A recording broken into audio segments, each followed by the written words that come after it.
Glória a Deus. Eu gostaria de compartilhar uma palavra com os irmãos, um ensino que dá continuidade àquilo que nós estamos sendo ministrados, né? Amando a Deus em comunidade. Um assunto tão pertinente, foi falado já de alguns tópicos tão importantes para nós, né? Os que eu me recordo recentemente, o pastor ministrou sobre a confissão, a importância da confissão, e também a importância da escuta, uma escuta de qualidade, uma escuta inclinado ao ouvir com atenção a confissão do próximo. Enfim, então, tem sido assim uma construção muito importante de palavras, de ensinos para a nossa edificação. Você crê assim? Quantos estão sendo edificados nessas palavras? Amém? E eu quero dar, com a ajuda do Espírito Santo, a continuidade a esse tema, né, amando a Deus em comunidade. No título de hoje, no assunto de hoje, fazei discípulos. Amém? Vamos repetir? Fazei discípulos? Amém. E o texto que eu quero usar como base, como referência para esse assunto, é um texto muito conhecido, que está em Mateus 28, do versículo 16 ao 20. Se você trouxe a sua Bíblia, abra ela, faça suas marcações, suas anotações, para depois você estudar durante a semana. Mas, obviamente, o texto vai estar aí no telão.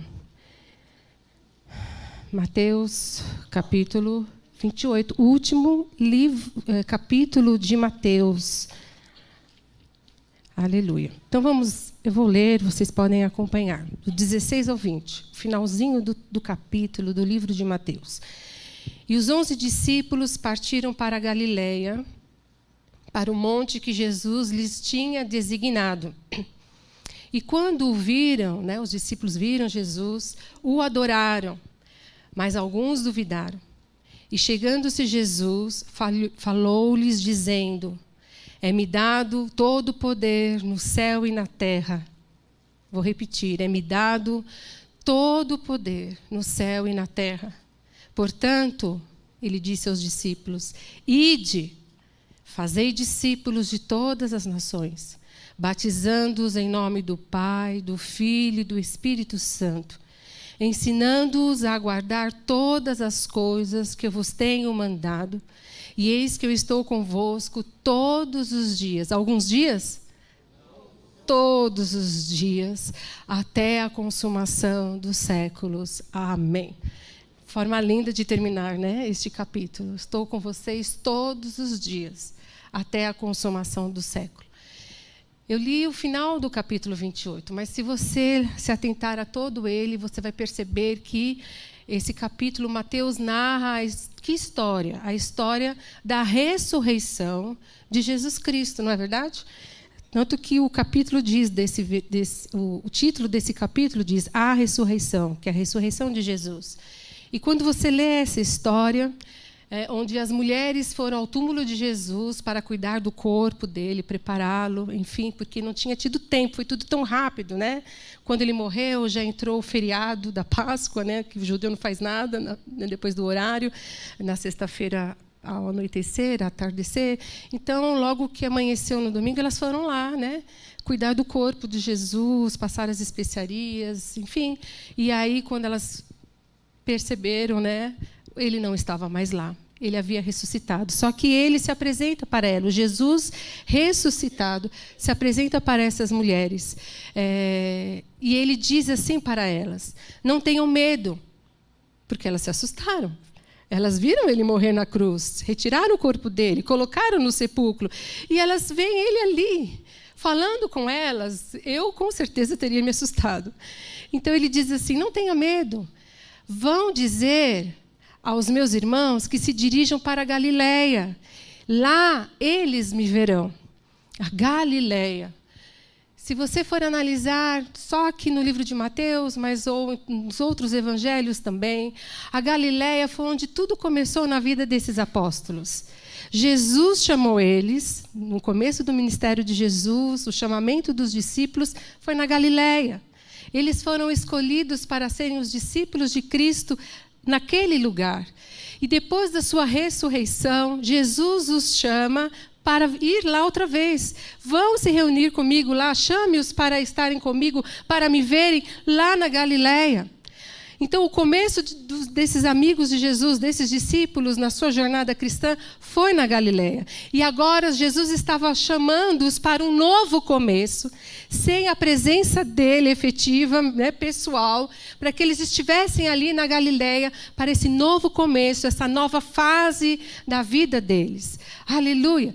A gente percebe no capítulo 10 de Mateus, versículo 1, quando Jesus os chama ali para serem seus discípulos, Jesus diz assim para esses homens: e chamando os seus 12, deu-lhes poder. Olha o que acontece. Deu-lhes poder sobre os espíritos imundos para os expulsarem, para curarem toda enfermidade e todo o mal. Então, nesse momento do início da caminhada desses homens, Jesus dá a eles poder para quê, irmãos? Para evangelizarem, para curarem, para falar de Jesus, para expulsarem demônios na região de Israel, para o povo de Israel. Para aquele momento, para aquele povo. Jesus estava capacitando esses homens para atuarem no ministério de Jesus naquela localidade.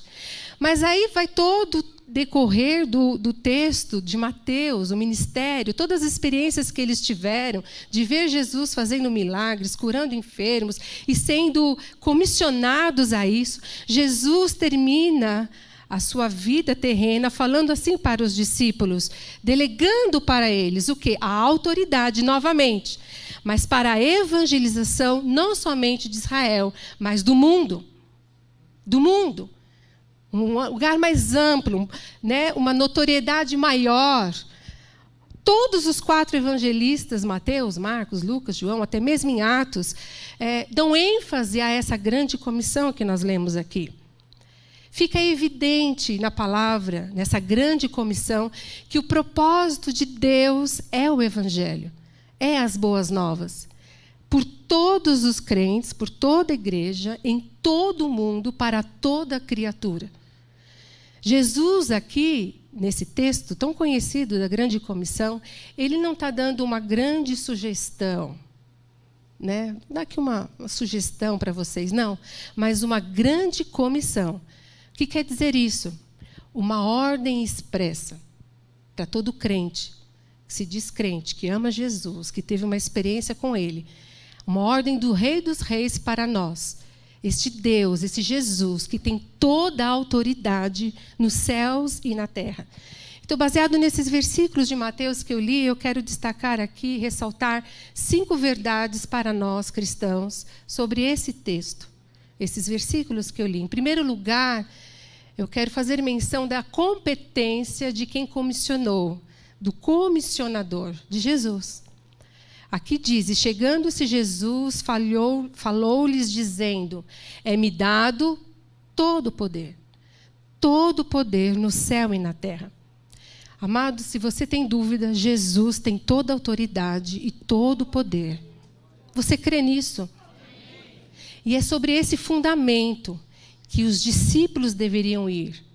O fundamento que Jesus estaria com ele. E foi dado a eles todo o poder. Foi transferido a ele todo o poder que eles precisavam. Porque Jesus tem todo o poder no céu e na terra. Então esse poder foi dado, concedido, comissionado a eles para que eles fossem e fizessem discípulos. Quem dá a ordem aqui tem autoridade para fazer isso. Tem autoridade, tem competência.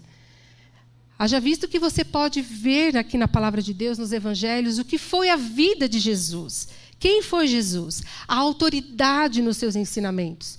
A autoridade o quê? Ele exerceu autoridade para curar, para ressuscitar mortos, para expulsar demônios e para perdoar pecados. Ele tinha autoridade. Jesus tinha autoridade sobre Satanás e delegou autoridade aos seus apóstolos para viver o Evangelho, para difundir o Evangelho. Jesus, na sua história, ele não foi um empresário rico, ele não foi um general de um grande exército, não foi um imperador, mas ele comissionou. Ele comissionou um grupo de pessoas num dos montes da Galileia para conquistar o mundo. Ele andou de perto, ele influenciou, ele ensinou, ele confrontou, ele almoçou com estes homens, dormia junto nas casas com eles, no campo a céu aberto. Ele orou com eles, ele amou, ele teve sentimentos a respeito desses homens, né? Sentimento às vezes de ira e muitas vezes de compaixão. Ele caminhou junto, ele deu a vida ensinando tudo o que ele podia ensinar para esses homens. Ele andou de perto. Você precisa saber, amado irmão, amada irmã, que para nós termos êxito no cumprimento dessa grande comissão, Jesus nos dará todas as condições que nós precisamos para enfrentarmos o inimigo, enfrentarmos as circunstâncias difíceis do nosso dia a dia, sem temer e sem vacilar. Ele está conosco e Ele tem todo o poder e toda a autoridade. E qualquer ordem que o nosso Jesus, essa autoridade máxima, você crê assim, que Ele é a autoridade máxima sobre a sua vida? Você crê? Muito bem. Então, qualquer ordem que Ele der para nós exige uma atenção e um respeito total da nossa parte. Eu não sei você,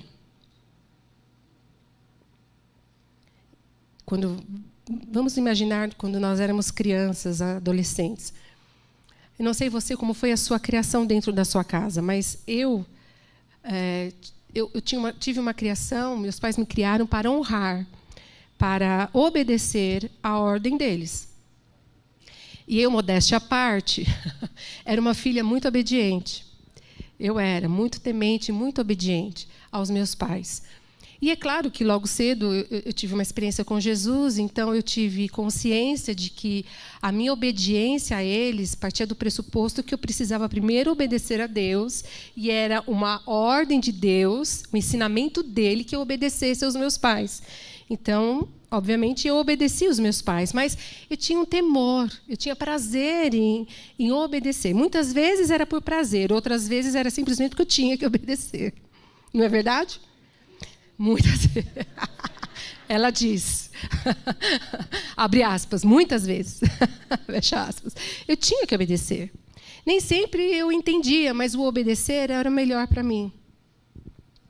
E aqui no texto, não só nesse texto, mas na palavra de Deus, Jesus, todos os ensinos de Jesus, é para ser obedecidos. Por quê? Para o nosso bem.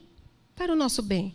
Muitas vezes nós obedecemos porque amamos e o amor dele nos constrange tanto que nós obedecemos. E outras vezes, aliás, deve ser o motivo principal, mas muitas vezes eu obedeço porque eu preciso obedecer. E ao longo dessa jornada de obediência eu entendo que realmente é o melhor para mim e eu obedeço voluntariamente, entendendo o seu amor por mim. Os irmãos entendem? Filhos obedecem. Simplesmente assim. E a obediência pode ser uma coisa muito ruim, mas ela pode se transformar em uma coisa boa. Depende do seu coração, da inclinação do seu coração. Então, qualquer ordem dada pela autoridade máxima que é Jesus, exige atenção e respeito total da nossa parte, irmãos. Não seja leviano, um filho rebelde, mas obedeça ao Senhor. E se não está dando muito prazer agora, peça a Ele que mude o seu coração, que torne o seu coração mais ensinável. Porque o nosso Deus, Ele não invade, né? Ele não nos violenta. Muito pelo contrário, mas depende da nossa inclinação a Ele. Aleluia. Muito bem, outra verdade desse texto é o cerne da grande comissão, a parte principal ali da grande comissão. Qual é? O texto que nós lemos, o versículo principal, ide e fazei discípulos de todas as nações, batizando-os em nome do Pai, do Filho e do Espírito Santo. No seu original, todos os verbos, os 3 principais verbos aqui, tem 4 verbos, mas 3 deles, no original, está no gerúndio, né, na língua portuguesa. Então, o que quer dizer isso? Não é ide, mas indo. Indo, mais batizando, mais ensinando, é um conjunto de coisas que precisam estar como é um conjunto, precisa estar junto. Então, indo mais, batizando mais, ensinando, é igual ao quê? Fazei discípulos. Então, para eu fazer discípulos, para eu obedecer à ordem do meu mestre, o fazer discípulos implica nisso. Eu me predispor a obedecê-lo, batizando, ou seja, o que quer dizer batizando? Ganhando as pessoas para Cristo e os conduzindo ao batismo e ensinando. Esse pacote é o fazer discípulos. E esse fazer discípulos do texto nada mais é uma palavrinha que nós usamos muito aqui na nossa comunidade e que, para uma boa parte, dá calafrios, que é o discipulado. E fazer discípulos é discipular. Discipular, essa palavra que a gente usa tanto. Quem aqui já ouviu discipular? Pouca gente, então tudo bem. Então, estou aqui falando para você aprender hoje. Discipular, discipulado é fazer discípulo, fazer discípulos. E a ideia principal aqui dessa soma matemática, que indo, mais batizando, ensinando, é fazer discípulos, resume nisso, fazer discípulos mediante o batismo e o ensino. Então, fica claro aqui nesse texto, e pela vida de Jesus, que você, eu acredito que conhece, que ele não nos mandou fazer fãs. Ter muitos fãs, ter muitos seguidores, ter admiradores, porque Jesus não tinha muitos admiradores, né? Principalmente no final do seu ministério. Jesus não mandou apenas evangelizar e ganhar pessoas para Cristo, almas, mas ele ordenou fazer discípulos. E nos deixou o exemplo para isso. Ele quer discípulos. Jesus quer discípulos. Fazer discípulos, como eu disse, é discipular. O que é discipular, irmãos?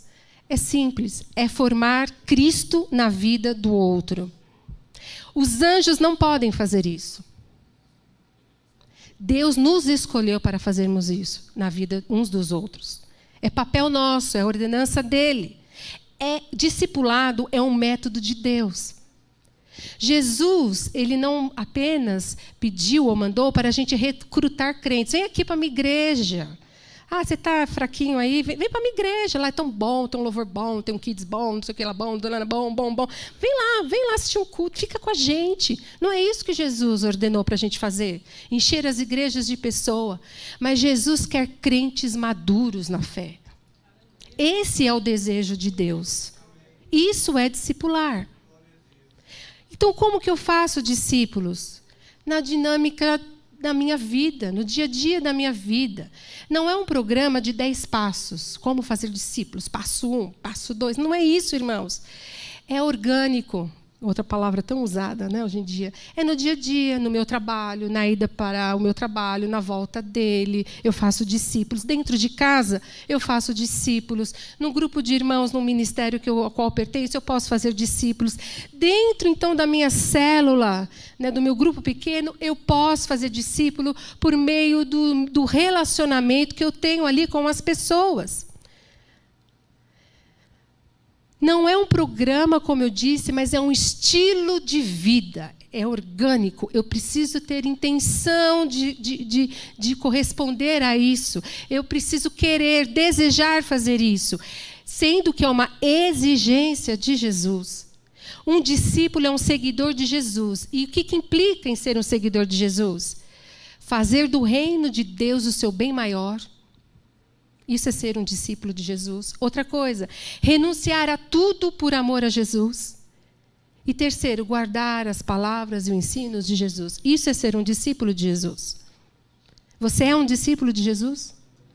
Não precisa nem responder para mim. Analise sua vida. Você faz do reino de Deus o seu bem maior. Você renuncia a tudo por amor a Deus. Guarda os ensinos dele, você é um discípulo. Você pode discipular. Você pode fazer outro parecido com você. Hoje, nós temos muita adesão ao cristianismo, mas pouca conversão real, né? Temos grandes ajuntamentos, mas há pouco quebrantamento na presença de Deus. Temos igrejas cheias, muitas vezes, mas de pessoas vazias interiormente. Muitos buscam as bênçãos, como sempre é dito aqui, mas poucos são aqueles que desejam Deus de verdade, se parecer com Ele. Não são discípulos de Cristo. Mas eu quero entender que nós, pelo menos aqui na nossa igreja, que eu estou falando com vocês, essa palavra é para nós, para mim e para vocês. Nós fazemos... esqueci agora a palavra. Nós somos uma comunidade do quê? De discípulos. Então, devemos levar esse nome dessa instituição, uma realidade na nossa vida. Eu sou discípulo de Cristo e discípulo faz discípulos. Vamos continuar mais um pouco. Vocês estão bem? Amém. Ninguém está dormindo não, né? Cutuca aí, porque eu falo tão mansinho, né? Tão doce. Eu sou tão meia que não me vai dormir aí, irmão. Né? Eu sou meiga, não sou? Não é. Muito bem. Glória a Deus. Então, fazer discípulo é levar essa pessoa a quê, irmãos? Vamos lá. Vamos ser um pouquinho mais práticos. A uma maturidade espiritual. Porque o Senhor quer que a gente desenvolva a nossa fé. Não sei se vocês se lembram da última vez que eu ministrei aqui uma fé salvadora. Vocês se lembram? Tão engraçado, vou abrir um parênteses aqui. Não gosto muito de abrir parênteses, mas eu estava na célula esses dias e eu não reconheci uma pessoa que estava lá, né, um jovem. Eu falei, nossa, você aqui, a primeira vez? Não, eu vou à igreja. Eu falei, que bom, qual o seu nome, tal. Aí eu disse a ele, meu nome é Deise. Eu sei, você é aquela que pregou da fé salvadora. É isso mesmo. Então, meu nome não é Deise, meu nome é Fé Salvadora. De alguma forma marcou, acho que a vida dele, né? Enfim. Mas vocês se lembram, fechando aqui o parênteses, dessa fé salvadora? Então, eu levo a pessoa ao processo que eu estou vivendo. Ao desenvolver da minha fé, da minha vida cristã. Então, eu vou ensinar essa pessoa como eu vivo, honrando a Jesus, adorando o Senhor, crescendo na graça.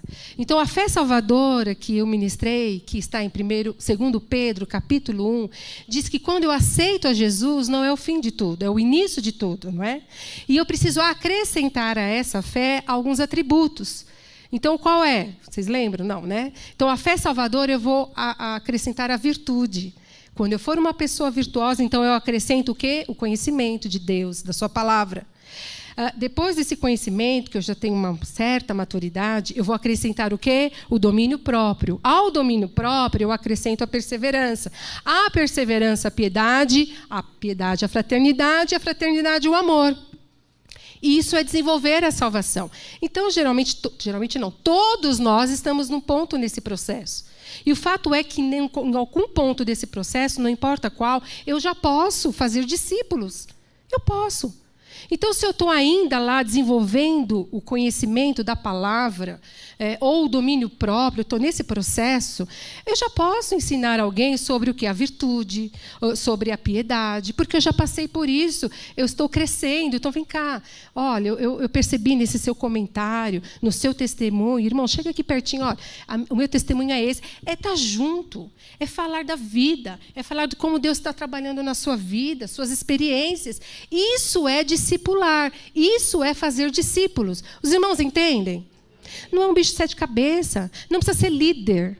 Não, eu deixo para o meu líder. Isso é coisa de líder. Eu não quero ser líder, nunca quero ser líder, jamais serei líder na minha vida. Ou já fui, não foi bom, não. Isso é política. Não, irmãos. Isso é uma ordem de Jesus para todos os crentes. E se você cantou aqui que o ama e que quer conhecê-lo mais, e confia nele, crê que ele tudo pode, se você é esse cristão que confia, é o mesmo cristão que obedece. O ide é para todos, o fazer discípulos é para todos. Fala para o seu coração, é para mim. É para mim, eu preciso obedecê-lo. Se eu amo, eu obedeço. E por que eu preciso ser transformado? E levar outros, ajudar outros nesse processo. Está escrito em Efésios, que a gente aprendeu o livro todo de Efésios, num tempo, né, de quase 2 anos. Foi nos ensinado, versículo por versículo. Por que eu preciso? Por que eu preciso obedecer? O texto aqui é muito claro, até que todos alcancemos a unidade da fé e do conhecimento do Filho de Deus, e todos cheguemos a uma maturidade. maduros na fé, atingindo a medida da plenitude de Cristo. Por isso que nós edificamos uns aos outros, que eu discipulo, que eu faço discípulos, que eu obedeço essa ordenança, porque o Senhor quer que chegamos todos, essa comunidade, que a gente bate no peito e fala, nós somos a comunidade dos discípulos, mas porque todos nós ministramos uns aos outros, edificamos uns aos outros, fazemos discípulos intencionalmente para que possamos ser maduros como comunidade. Maduros na fé como comunidade. É isso que o Senhor quer de nós. A gente não quer aqui só meia dúzia de crentes poderosos. A gente quer uma igreja saudável, uma igreja que edifica a vida um do outro, uma comunidade de discípulos realmente.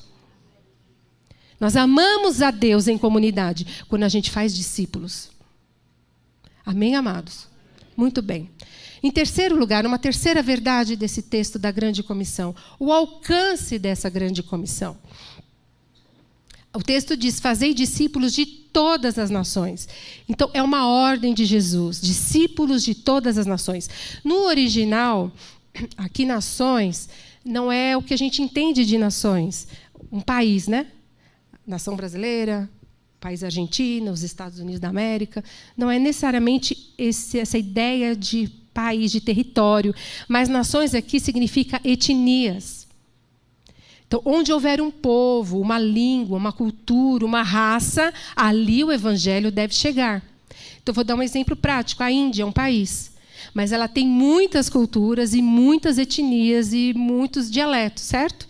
Então, o evangelho é para todos ali, independente do país Índia, para todas as etnias. Afinal de contas, você sabe muito bem que Deus, através de Jesus, nos comprou, nos lavou, perdoou os pecados de todos.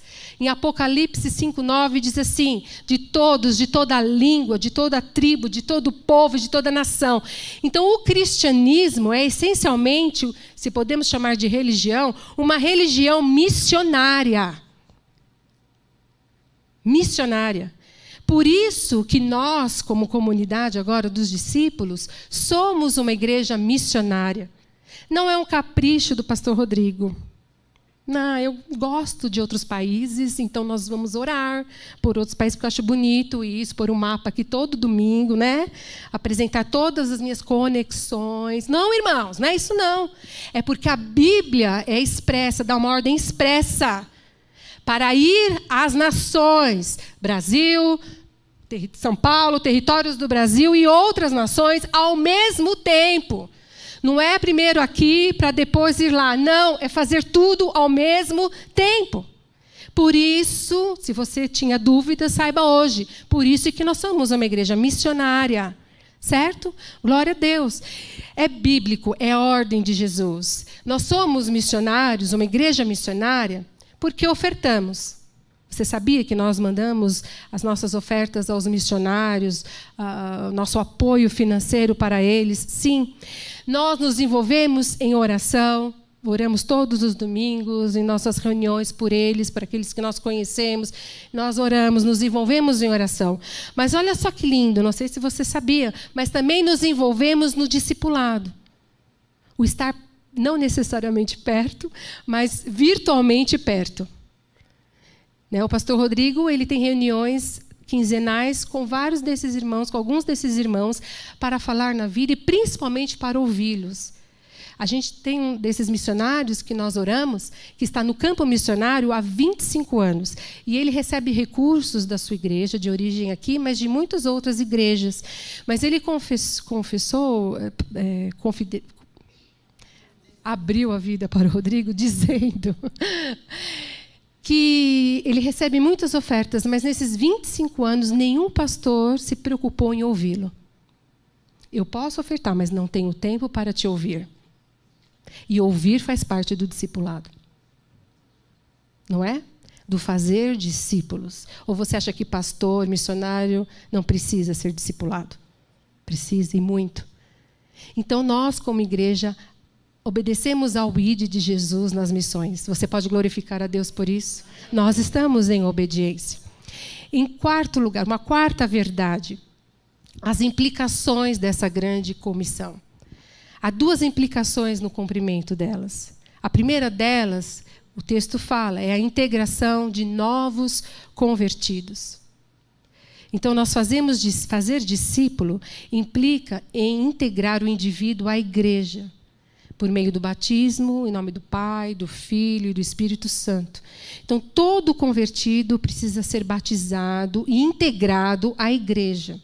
Isso é uma atenção para nós, irmãos, porque às vezes as pessoas vêm por intermédio de uma ou duas pessoas aqui, ela gosta, ela aceita Jesus, ela tem uma experiência com Jesus, ela é batizada, mas nós, como corpo, não prestamos atenção nisso.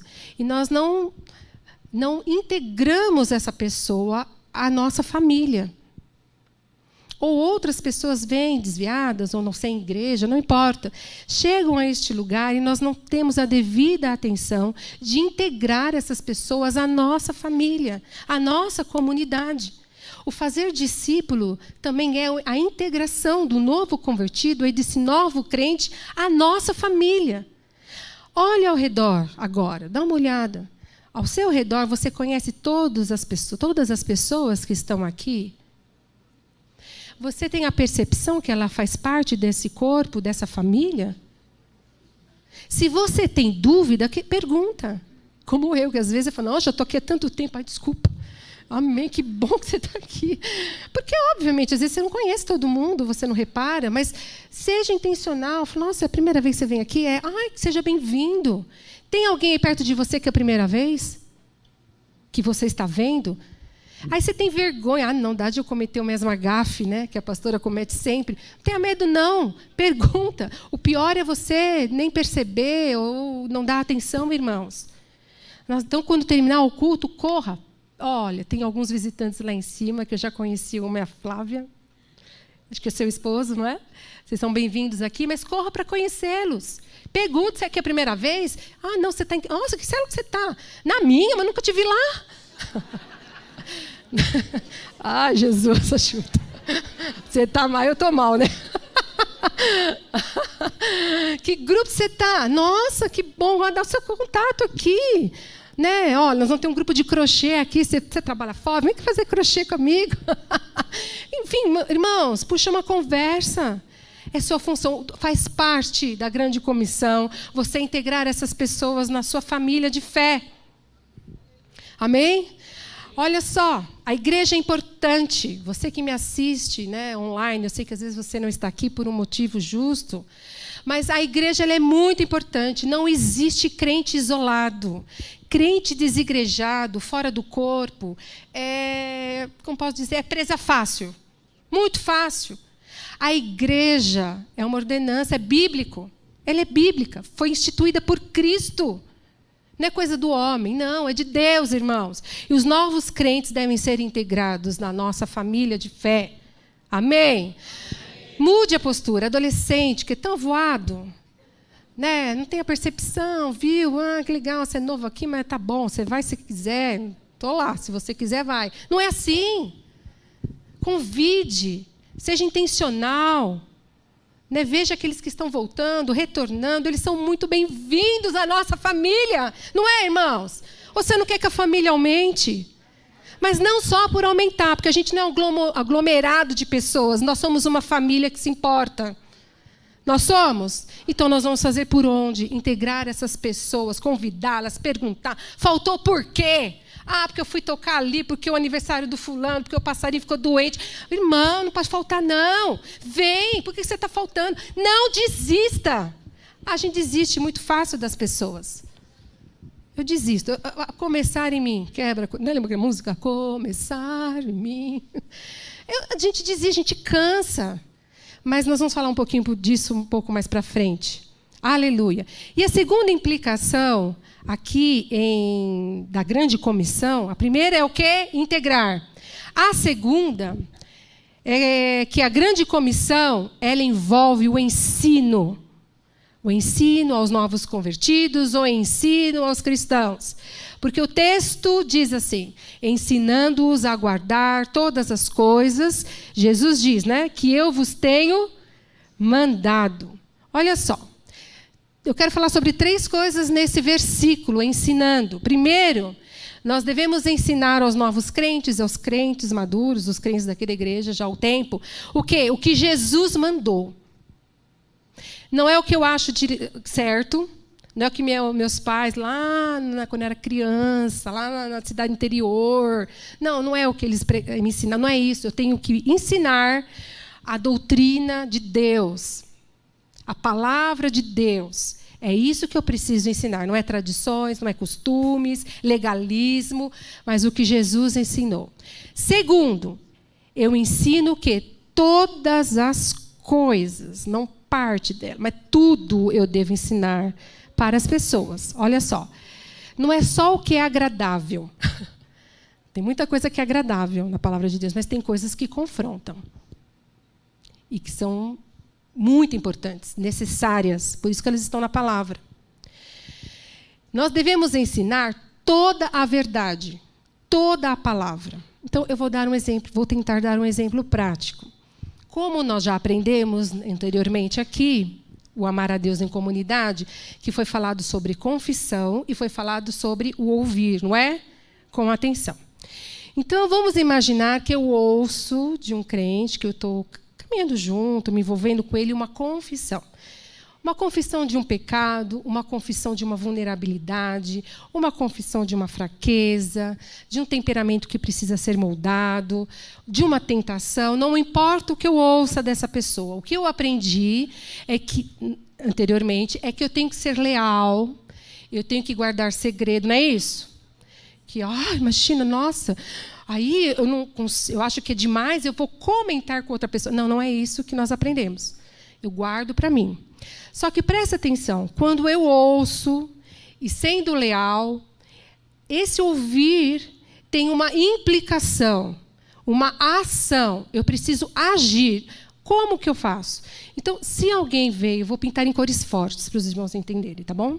Então, se alguém veio e confessou para mim, Deise, preciso falar, a palavra que eu ouvi está me confrontando. E sabe o que acontece? Eu cedi à tentação e caí em adultério. Vou pintar em cores fortes. Caí em adultério. Eu ouvi, não ouvi? Então, nossa, puxa vida. Mas pode deixar, eu vou guardar segredo. Eu não vou falar para ninguém. Seu segredo está aqui comigo, porque eu sou leal a você e vou orar por você. Tá certo? Muita gente falou sim, tá certo. Mas não. Você está sendo leal a essa pessoa ouvindo. Mas ela confessou, mas nesse momento, nesse pecado, nessa fragilidade, há consequências? Muitas. E para que essa pessoa seja curada, porque ela pode ter sido perdoada por Deus, mas para que ela seja curada, há implicações. Eu não vou guardar segredo eterno para mim, não. Olha, então você se sente perdoado, você confessou o seu pecado a Deus, você se sente perdoada, oro por ela, faça ela confessar novamente, se for o caso, não importa. Só que agora há implicações. Você precisa pedir perdão para quem? Para o seu cônjuge, para a sua família. Pelo amor de Deus, não, ele não pode saber, ela não pode saber. Falei, irmã, calma, eu vou te ajudar. Eu vou te ajudar, nós vamos orar por um tempo. Né? Um tempo não de um ano, um tempo de alguns dias. Né? E para você se sentir fortalecido, eu posso ir até com você nesse momento. Vou estar orando, jejuando por você. É necessário isso, irmãos? Óbvio que é. Desculpa, eu não vou tirar o óbvio da minha palavra. É, porque a palavra diz, talvez você não saiba, por isso que nós estamos ensinando hoje aqui. Muito bem, então você vai conduzir essa pessoa nesse processo. Isso serve para alguns outros exemplos, tá?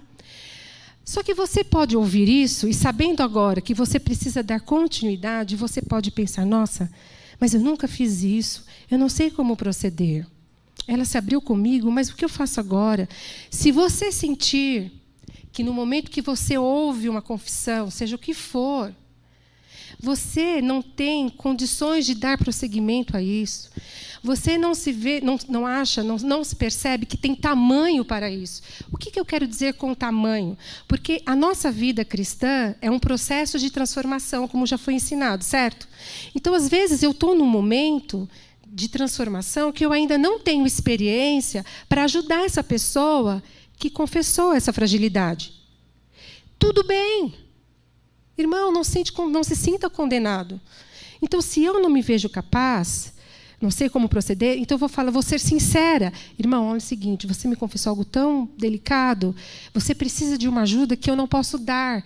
Você me permite conduzi-lo a alguém que possa te ajudar? Eu vou junto com você, de confiança, que vai te ouvir e vai dar seguimento a isso. Os irmãos entendem? E eu conduzo essa pessoa para que ela seja curada e tratada. Irmãos, não é lindo isso? É o fazer discípulos. É ajudar uns aos outros. Um adolescente te confessa para você, outro adolescente, que fez uma coisa muito errada. Menores de idade, só se for uma questão de uma tentação, mas nós temos que ter o discernimento, a percepção.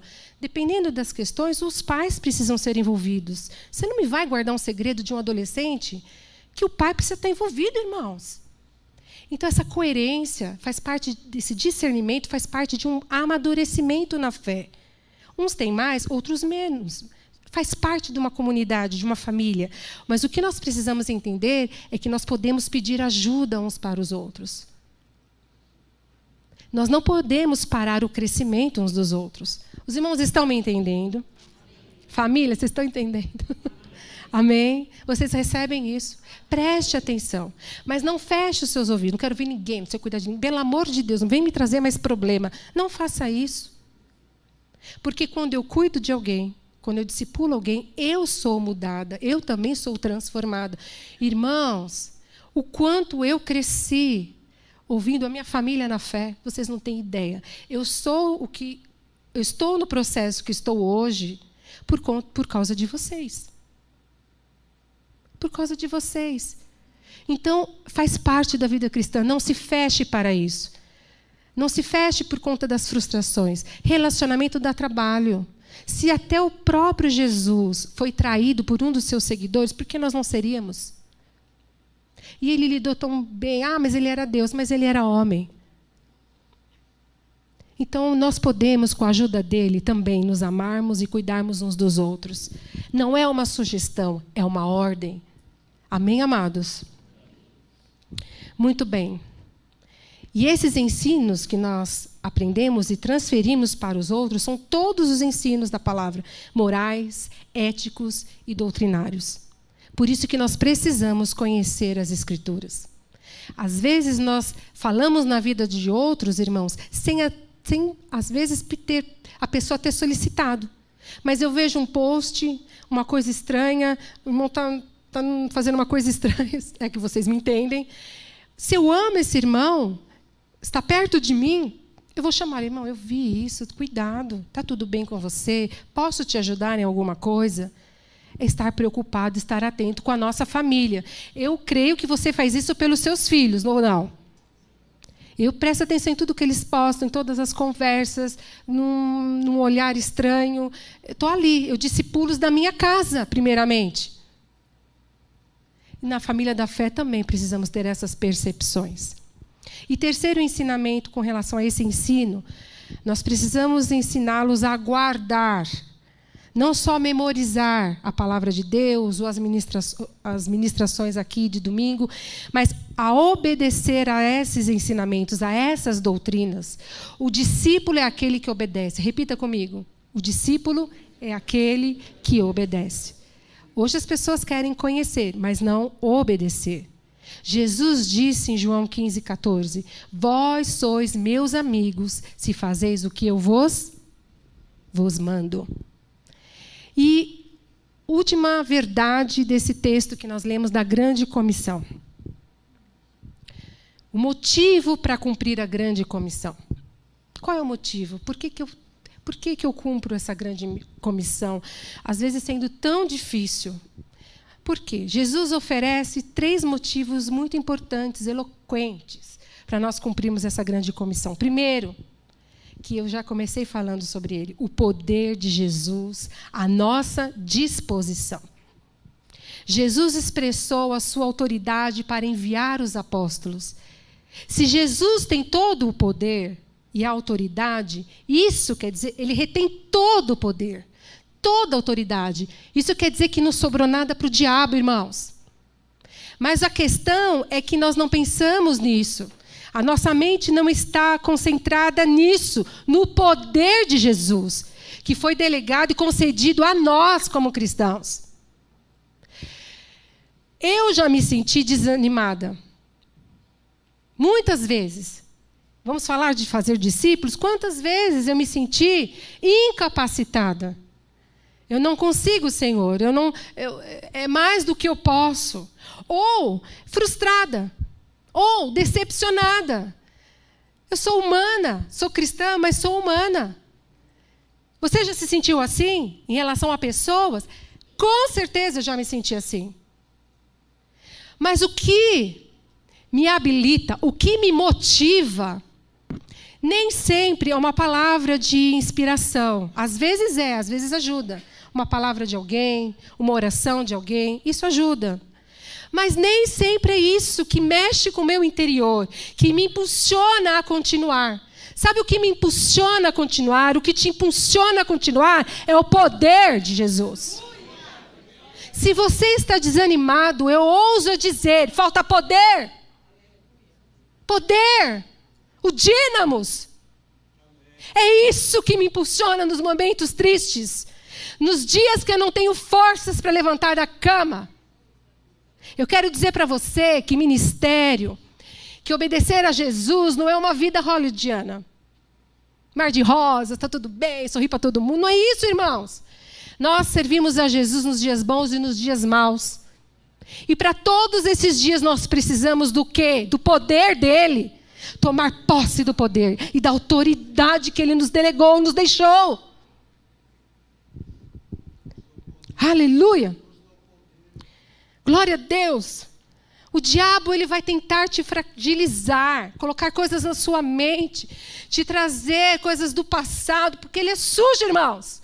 Ele vai tentar te paralisar, te fazer um crente fraco, parado, estagnado. Mas Jesus, preste atenção, Jesus tem todo o poder no céu e na terra. Se você canta isso, você precisa tomar parte disso, posse disso, porque este poder foi deixado a todos nós. O poder do diabo foi tirado na cruz.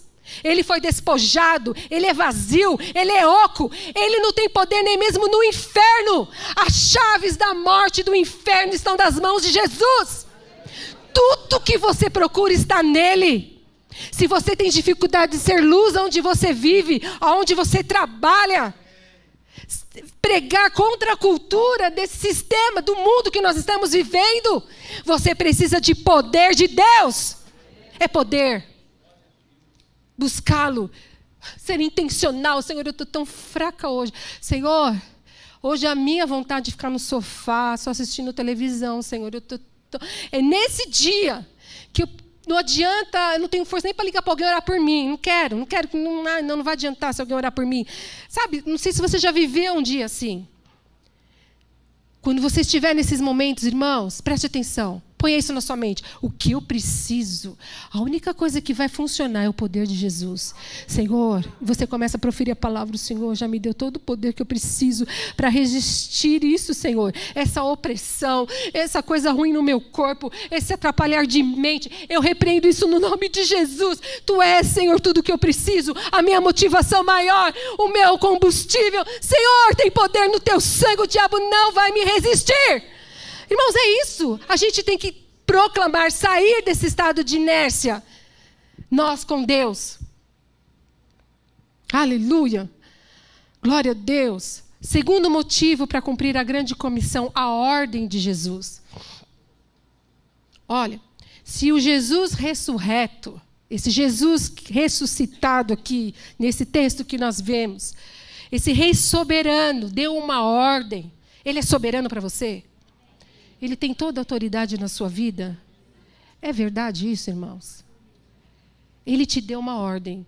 Então, esse Jesus que deu uma ordem deve ser obedecido. Você acredita nisso? Você crê nisso? Receba isso em amor, irmãos. A esse Jesus cabe-nos somente obedecer. A grande comissão, esse ir, fazer discípulos, não pode transformar-se numa grande omissão da nossa parte. Eu faço discípulos, como eu já disse, no meu dia a dia. Terceiro, a presença de Jesus. O discipulado, o de fazer discípulos, não constitui uma estrada solitária. Porque o Senhor promete que estará, ou que estaria aqui no caso, no texto que nós lemos, com os discípulos sempre. Todos os dias, não foi isso que nós lemos? Até a consumação dos séculos. Irmãos, a presença de Jesus é contínua na nossa vida. Em todos os lugares, todos os dias. Jesus nunca nos desampara. Nunca nos deixa. Ele é como sombra à nossa direita. Você sente a presença dele todos os dias. Todos os dias ele está comigo. A questão é que às vezes você não tem percepção da presença dele. Ele é o vigia que não dorme. Esse é o nosso Jesus. Ele está conosco todos os dias. Em todo lugar que você vai. Em todo lugar que você vai, Ele está com você. Ele está conosco diariamente para perdoar e absolver. Ele está conosco todos os dias para nos santificar e nos fortalecer. Ele está comigo todos os dias para me conduzir, para me guiar pelos caminhos dele, que ele sabe o que é melhor para mim. Ele está conosco, com você todos os dias, nos seus momentos tristes e alegres. Ele está conosco todos os dias na saúde e na enfermidade. Ele está conosco todos os dias na vida e na morte. Ele está conosco no tempo presente e na eternidade. Ele está conosco todos os dias, nos ensinando, querendo que nós sejamos melhores, parecido com o pastor, não, parecido com ele, o grande pastor Jesus. Esse é o nosso objetivo. Os ensinos da palavra de Deus nos confrontam, mas também nos aproximam de Cristo, irmãos. E é isso o galardão que nós teremos no céu, o quanto nos parecemos com Ele. Nós não fazemos isso sozinhos, precisamos uns dos outros. No texto que nós lemos, no começo de Mateus, que Jesus disse a esses jovens discípulos que daria poder para expulsar demônios, curar enfermos. Eles estavam ouvindo aquilo de Jesus, mas não sabiam como ia acontecer, o que seria. Mas nós sabemos toda a história, porque a gente lê, está aqui à nossa disposição, o começo e o final delas. E aí, quando Jesus aqui ressuscita e encontra com eles na Galileia, ele disse que estaria com eles, que daria poder. E olha só, e depois, se eu não me engano, veio isso à minha mente agora, acho que 40 dias depois, que ele foi assunto aos céus, e ele disse que deixaria o que aqui para eles? O Espírito Santo. E ele disse, mas recebereis poder. O poder dele é o nosso energético para a nossa vida. Sem poder não fazemos nada. Nada. E ele disse, mas deixarei, vocês receberão poder.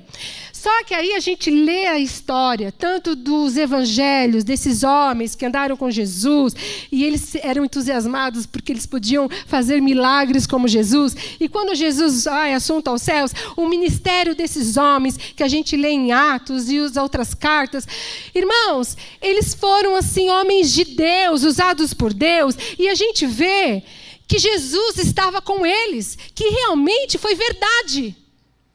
Que aquilo que Jesus prometeu de estar com eles, de conduzi-los, o poder que viria sobre eles, realmente aconteceu. Não é isso que a gente vê? É verdade, aconteceu, está aqui escrito, e eu acredito, você acredita? Então, por que você duvida que o poder de Deus na sua vida pode muito? Pode te levar, te conduzir, edificar a vida um dos outros. Pode te dar sabedoria para falar uma palavra de Deus na vida do seu próximo, do seu irmão. Você pode ser usado para curar, para expulsar demônios, para ser um instrumento de Deus. Por que você duvida disso? Quer dizer, eu creio porque foi escrito para os discípulos e eu vi que realmente aconteceu. Mas muitas vezes nós não tomamos posse para a nossa vida. E vivemos a maior parte da nossa vida cristã duvidando, fraquejando. Ai, será mesmo? Ai, não sei se dá muito trabalho, não sei se eu vou, se eu fico. Irmãos, é um tempo de agir, de obedecer. De obedecer. E obedecer faz parte de agir. Amém, amados? E hoje o Senhor quer nos conduzir para isso. O que você precisa para ser um instrumento de Deus e me obedecer? Jesus está te perguntando. O que você precisa, eu já te dei, toma posse, poder. Poder, poder, poder. O Espírito Santo habita em você. Então você pode, sim, fazer parte dessa comunidade, dessa família cristã e edificar uns aos outros. Aleluia. Saiba que Jesus não te abandona. Feche os seus olhos. Aleluia. Ser cristão é algo maravilhoso. Quando a gente entende, quando a gente é constrangido por esse amor, que nós estávamos indo para o inferno, porque nós nascemos pecadores, e Jesus se apresenta a nós e nos dá a possibilidade de termos uma vida eterna, onde os nossos pecados são perdoados por causa do sacrifício dele na cruz do Calvário. Ele te escolheu, ele te trouxe aqui a esta família. Isso é muito precioso. Só que ele não quer que você viva da mesma forma que você teve essa experiência de salvação. Parece que caminhar a vida cristã, de acordo com a palavra de Deus, essa transformação, esse desenvolver a fé, parece uma coisa tão difícil, tão dolorida. Mas, irmãos, o segredo é a rendição. Quando eu me rendo, quando eu falo, Deus, eu não vou lutar, não. Eu não vou resistir. Eu vou me render. O Senhor quer. Eu não me sinto capaz, mas é para eu obedecer, eu vou. Só que olha que coisa linda. Ele não te deixa só. É isso que você precisa entender. Se falar com alguém e falar da parte de Deus na vida de alguém, na vida de alguém é algo tão difícil para você, obedeça. Deus está com você e Ele vai te conduzir, Ele vai te ajudar. Ele vai te ajudar. A conversa vai nascer talvez de uma coisa informal, de uma coisa leve, de uma amizade, mas você vai construir algo que é eterno na vida dessa pessoa. Você vai marcar pessoas. Você vai perceber que você vai crescer, você está crescendo, se desenvolvendo. Aí um dia vem um dia mau, sabe? Mas aí o outro dia o Senhor te levanta, ou um irmão é usado por Deus para te levantar, te conduzir, e vai vindo um dia após o outro, e você vai percebendo que passou um ano, você não é mais o mesmo. E aí você ainda percebe, olha quantas oportunidades eu tive de falar, de ensinar, de ser útil para alguém. Irmãos, fazer discípulos, aceitar esse desafio, eu ainda preciso aprender muito. Porque estou nesse processo como vocês. Mas eu quero dizer a você que há anos atrás salvou a minha vida. Eu passava um momento da minha vida que foi Deus que me colocou nessa situação de insatisfação pessoal. E eu sempre fui muito envolvida. Eu conheço Jesus da minha infância e eu sempre fui muito envolvida na igreja, nos ministérios, enfim, em fazer, em estar na música, em tocar, em ser professora de criança. E tudo que vinha à frente que eu podia, eu fazia. Eu era disposta, eu amava Jesus e eu queria fazer. Mas houve um momento da minha vida, que, na maturidade que Deus queria da minha vida, que Ele colocou um inquietamento no meu coração. E eu fui entender, para resumir, que Deus queria mais do que a minha atividade dentro da igreja. Primeiro, Ele queria um relacionamento com Ele diferente do que eu tinha. E por causa do meu temperamento, enfim, de quem eu era, Ele me mostrou que eu tinha muitas dificuldades de me relacionar com pessoas. Eu não gostava de ouvir pessoas. Eu era prática, eu era do fazer, não do escutar. E essa inquietação... Que naquele momento eu achava que eu estava indo até por uma depressão. Eu não entendia o que estava acontecendo comigo. Aparentemente não havia motivos para eu estar daquele jeito. Mas o Senhor me mostrou que eu precisava, que a minha saúde estava em me relacionar com pessoas. Não cuidar de pessoas, mas me relacionar com pessoas. Através do relacionamento, eu seria curada. Porque é dar e receber. Dar e receber. Então, o Senhor, que é tão perfeito e que me amava como te ama também, me conduziu por esse caminho. E eu me rendi, porque era uma coisa muito difícil para mim. E naquele tempo, nós mudamos de um apartamento para uma casa. E aí, né, sabe como que é? A gente muda e não tem R$1, né? Quando você muda. E eu morava no apartamento, então eu não tinha móveis para a sala que eu tinha, para o espaço de sala que eu tinha, né? E a gente ficou um bom tempo sem mobiliar aquele espaço. E aí eu fui aprendendo em Deus. Então eu falei, então, Senhor, eu não sei fazer, mas eu vou dar o primeiro passo.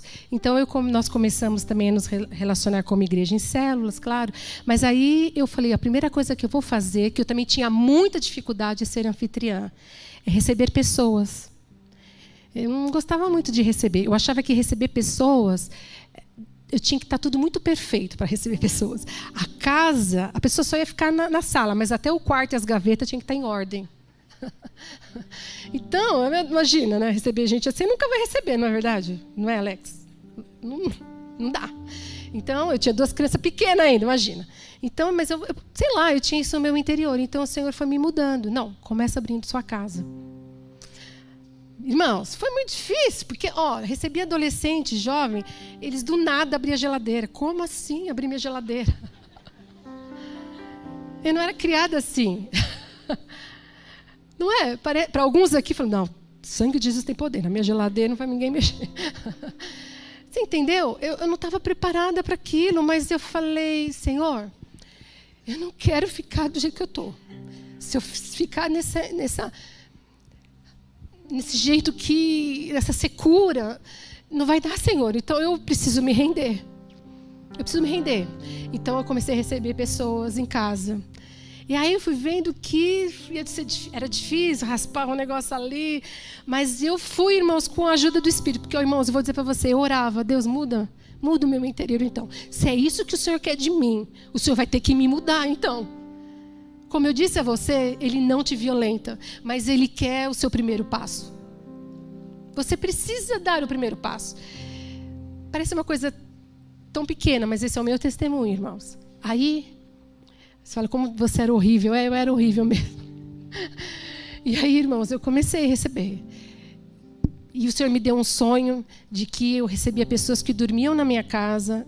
Naquele sonho eram pessoas jovens. E eles dormiam na minha casa e eles saíam de manhã e tomavam café, cada um num horário, num intervalo de 20 minutos, assim, porque cada um tinha um horário para ir para o trabalho.